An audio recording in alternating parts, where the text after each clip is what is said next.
Hi guys, and welcome back to my YouTube channel. I'm so glad that you're here today. We have a really exciting video because we are going to be going through my 6-star reads. These are books that I accept no criticism on and I think are perfect. At the beginning of the video, we're going to do a little section of honorable mentions of books that are like 5 stars, but they are just not quite in my 6-star perfect book category. So let's get started with our honorable mentions.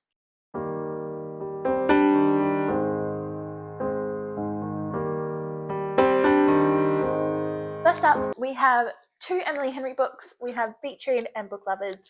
These 2 are like 5-star reads for me. I love them so much, but they're just not quite 6-star reads. They're like books that I love. I would recommend to anyone who likes this genre or this sort of book. But then if the house was burning down, I would take my 6-star reads before I took these ones from my bookcase. Okay, so first up we have Beach Read. This book follows our female main character, our FMC, has just lost her dad, and her dad has just died. And she's found out that he has been having an affair this whole time on her mum and has a secret house in this small town somewhere near the beach. So she moves into this house temporarily to pack up all of his things, go through it all, and sell the house. Meanwhile, her old college rival lives next door to this house. So they start talking, getting to know each other a little bit more, getting to know their past, their history, and what they're doing. And the fun twist of this book is that they're both writers. And so the whole main reason that they're talking so much is that they are swapping writing styles. They've sort of challenged each other to this dare to swap the type of writing they do. And so they're writing a story that the other person would normally write. And so they're spending a lot of time together, they're hanging out, and the rest is history. Then we have Book Lovers, where our main character, our main FMC, Nora, goes to a small town. Her and her sister go together, and it's because it is the same small town that is featured in one of their favourite books. So they're going to sort of check it out, have a break from work, and hang out there. She goes into this bookstore one day and finds out that her rival that she met in a coffee shop one time for something to do with work lives in this small town. So they start bumping into each other all the time, and the rest is history. That's going to be a phrase we use a lot in this video. Next up we have The Spanish Love Deception. I am actually very pleasantly surprised by this book. This is probably like a 4.5 star book for me, and I've only just recently read it. But I was really surprised by this book because I've heard a lot of negative reviews or criticism about it. But so when I read it, my expectations weren't that very high, but they exceeded my expectations. I thought it was a really, really good book. It's a slow burn romance. So if you're not into that, you might not like it, but I love slow burn. And it's rivals to lovers, but the main male character is just so good. I really, really love him in this book. The whole premise is that it's a workplace romance, slow burn, rivals to lovers story. So the main male character and the main female character, they work together and have a little bit of like beef going on, at least from the female's perspective. And then she is really stuck because she told her family that she has a boyfriend and she's meant to go to Spain for her sister's wedding, and their family is like, well, you better bring your boyfriend. And she's like, uh-oh, I don't actually have one. And so to save face in front of her family and her ex-fiance, who now is engaged to someone else, she takes along this guy from work. And while they're on this trip, they start falling in love, and the rest is history. Next up, we have 2 Ali Hazelwood books. I've got The Love Hypothesis and Love Theoretically. These are both close to 5 stars, but just not quite there. And I'm not exactly sure what it is. I think it's because the reading experience was amazing, but then they just haven't really stuck in my brain that much. It's like, oh yeah, I loved reading it. I loved the book, but after I put it down, it was a little bit forgettable. So we'll start with The Love Hypothesis. This is a pretty popular one. This follows Adam and Olive. Adam is Olive's, he's like a professor at this university, and Olive is studying there. They start fake dating, and so when they go on all of these fake dates to trick her friends into thinking that they're together, they start falling in love. It's a Grumpy Sunshine as well. And then Love Theoretically is a STEM-based romance, same as Love Hypothesis. This book goes a lot into like different STEM things where there's theorists and experimentalists, and they're sort of got a rival going on. And so the girl is a theorist, the guy is an experimentalist. So they sort of have like a STEM-based rival happening, but they end up spending a little bit of time together, and the rest is history. I need to keep saying that. So they are all romance. The next three are all fantasy ones. We've got Throne of Glass. This might be shocking, but I actually was slightly disappointed with the Throne of Glass series, and I think it's only because it was so hyped up that I went in expecting like the best book I've ever read. And while it is a very, very good series, it wasn't that.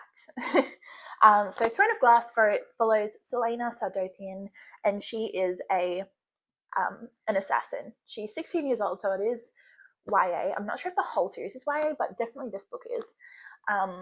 And she's an assassin, and we follow her through her life as she does assassin things. This whole book is actually sort of like a tournament style where she's competing to become the king's assassin for the country. So really fun. Next we have Serpent and the Wings of the Night. This is like a 4.75/5-star book. It's just not like my favorite that I've read. This one is also sort of like a game tournament style. It's a vampire fantasy, so there's vampires. It follows like a group of vampires as they enter into this tournament where they have to compete through all of these deadly challenges to eventually, if they win, they get to be granted a wish by the god of this land. And this wish is like super important. So the twist with this one is that the main character is actually not a vampire. She's a human, and she's competing in this tournament with all of these other vampires. And there's also a lot of romance elements in this one. There's enemies to lovers as well. So it's really good. I highly recommend this one. I haven't heard a lot of hype about this book for a while, so I'm not sure what that's about, but it's so good and I highly recommend. And last one on our shout outs before we get into my 6-star reads is Light Lark by Alex Aster. I wasn't exactly sure what to expect going into this one, and I've heard a fair bit of like mixed reviews, but I really loved it. And I will actually say that if you read this one, make sure you read the second book as well, because the second book is even better than this one. But I thought I would just put the first book into this video just so that it's split into like 6 different sections. There's like the night section, the stars, the moon, the day, the earth, the nature section, if that makes sense. And there's all like one leader for each section, and all of these different leaders have met up on this island called Light Lark. And this sort of game happens every 100 years where all the leaders meet up and they have to try to break the curse that is put on the land. There's a love triangle, there's enemies to lovers, there is forced proximity, there is tournament style, there's fantasy, there's a lot going on in this book, and I really enjoyed it. So highly recommend that one as well. Okay, drum roll please. Now we go into my 6-star reads. The first one here comes out of a series that is like overall a 5-star series for me, but this book is the only book that's like six stars from that series. We have A Court of Mist and Fury. This might not be very shocking for a lot of you because this book is so popular, but it's popular for a reason. It is so good. I personally like the ACOTAR series more than Throne of Glass, and I think that's a little bit controversial. But I think it was just better in my opinion. So this book is a 6-star read for me. Court of Mist and Fury. I won't explain too much about it because it's the second book in the series, so I don't want to spoil anything. But the first book, we follow Feyre Archeron as she accidentally kills this wolf in the woods, and she faces a punishment by being taken to the Feylands by like this Fey Lord. So when she gets taken there, all these things happen and stuff goes down. That's all I say. Next up we have The Invisible Life of Addie LaRue. As you can see, I have tabbed this to the moon and back. It is such a good book. This follows Addie, obviously, as she is granted a wish by death or the darkness to become immortal. The catch with her immortality is that she cannot make any sort of impression on the world, including people. So everyone she meets, as soon as their interaction is sort of finished and that person goes away, they don't remember her at all. So it follows her sort of struggle with this and goes through her life throughout 300 years. And we see a lot of cool things. And this book, I feel like you're going to either love it or not care. So give it a go. I love it, and I will accept zero criticism on this book. I think it's perfect. So yeah, highly recommend. Next up we have Carrie Soto is Back. I also annotated this one. I really was pleasantly surprised by this book. I picked it up thinking, oh yeah, sounds fun, we'll give it a go. But I love it. Taylor Jenkins Reid always has amazing character development and just amazing characters in general. I feel like her characters are so well developed and they're so good. And I'm very much a character-driven reader, so Taylor Jenkins Reid is one of my favourite authors. It is so amazing. This book follows Carrie as she is a retired tennis pro. She's got like the records of all the tennis things, but she's retired. This new tennis person is coming back and she's about to beat Carrie's record. So Carrie's like, don't beat my record. So she comes out of retirement to sort of work her way back up into the pro leagues and beat this girl so she can't beat her record. And it is so good. There's a lot of different themes in this book too, like father-daughter relationships. There's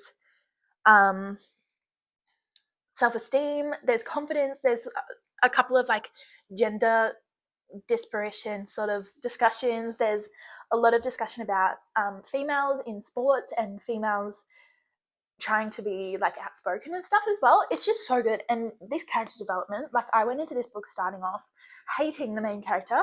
By the end, I was like, oh my gosh, I love you. And I just don't even know how that happened. Like, it's crazy.